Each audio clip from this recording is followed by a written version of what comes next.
Most people think brain fog, low IQ, ADHD is just part of genetics or even aging, but in reality, the right foods will keep your mind so sharp that you will start living life on easy mode. And I want that for you. So I boiled down 8 superfoods that will boost your brain. Alright, so the first food is very interesting because non-smokers who lack this food had a higher mortality rate than smokers who had this food regularly. So what is this food? So this food is salmon, but buying the wrong salmon or fish can lead to mercury poisoning or inflammation, which is harmful to your brain. So let's start with why salmon and not other fish. Salmon are relatively low on the food chain and they have shorter lifespans compared to larger predatory fish like tuna, meaning they accumulate less mercury over their lifetime. However, while salmon might be the right fish, if you end up buying the wrong salmon, which is the main reason you want salmon, this is because farm-raised salmon have different diets than wild-caught salmon. Farm-raised salmons are generally higher in fat and taste better, but it's not necessarily the healthy fat we want because they are grain-fed. So eventually they lack vitamins and minerals due to their less varied diet, but they also have a higher omega-6 to omega-3 ratio, and a higher omega-6 intake relative to omega-3 promotes inflammation, where inflammation is the cause of heart attacks, strokes, and cancer. So what's the solution? Buy wild-caught salmon. Wild-caught salmon is darker red, while farm-raised salmons are usually going to be on the lighter orange. Alright, so for the next food, studies have shown that regular consumption of this food was able to improve both short and long-term memory and delay brain aging by up to 2.5 years. This food is blueberries, but there is a problem here. Blueberries are often treated by pesticides, and pesticides disrupt the endocrine system and cause neurological problems. So what do we do? First, there's 3 grades of blueberry. Wild being the best, then organic, then regular. Either way,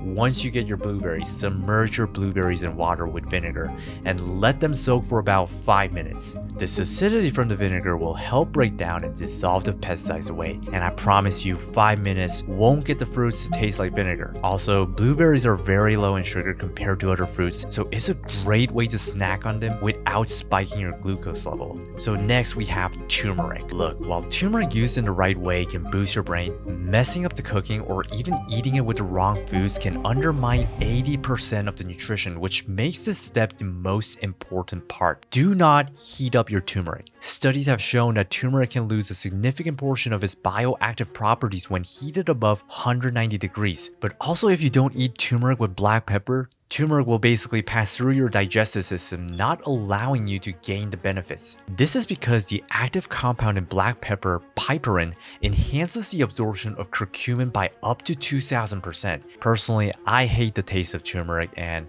to make it worse, I actually mix it with more stuff that I hate and honestly take the L on this atrocious drink. I honestly hope it's worth it. Maybe not.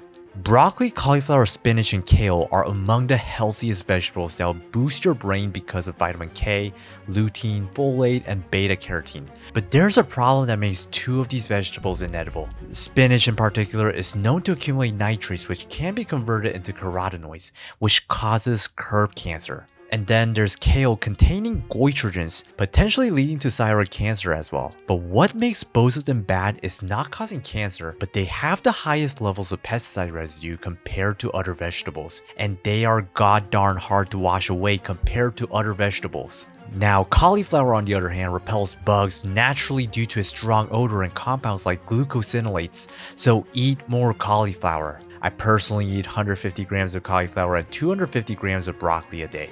Now, if you have depression, instead of medication, eating 25 grams of macadamia nuts have shown to cure the problem. It's because macadamia nuts have magnesium, manganese, and thiamine, helps reduce stress and anxiety by enhancing more blood flow to the brain, but also regulates neurotransmitters which send signals throughout the brain and nervous system. Walnuts, on the other hand, are rich in omega-3 fatty acids, specifically alpha-linolenic acid, which is essential for brain health. But while these nuts offer incredible brain benefits, they're very high caloric content, meaning moderation is key. Personally, I limit my nut intake to 25 grams each a day. Now, this next food not only impacts long-term effects in our brain, but also gives us short-term gains. Most people don't realize how much of a role stress plays in our ability to function at the brain. And levels of tryptophan is very important for this, and tryptophan ratios in eggs are terrific. Now, what that means is tryptophan can actually get into the brain and it can increase serotonin levels. Basically, tryptophan inhibits cortisol stress response, so when we get stressed out, higher levels of tryptophan can actually stand in the way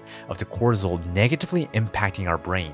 Now next, we have avocados. There's nothing bad about this food. It's rich in monosaturated fats, which promotes blood flow to the brain. They also contain vitamin E and folate, which prevents Alzheimer's. But it can get a little calorically dense. As a matter of fact, most of these foods we just talked about are calorically dense. So this is how I incorporate all the foods in my diet. I am around 155 pounds, so if you weigh more, you can eat a little more. If you weigh less, perhaps eat a little less. But first thing I do the moment I wake up is just take the L and eat my unpleasant concoction.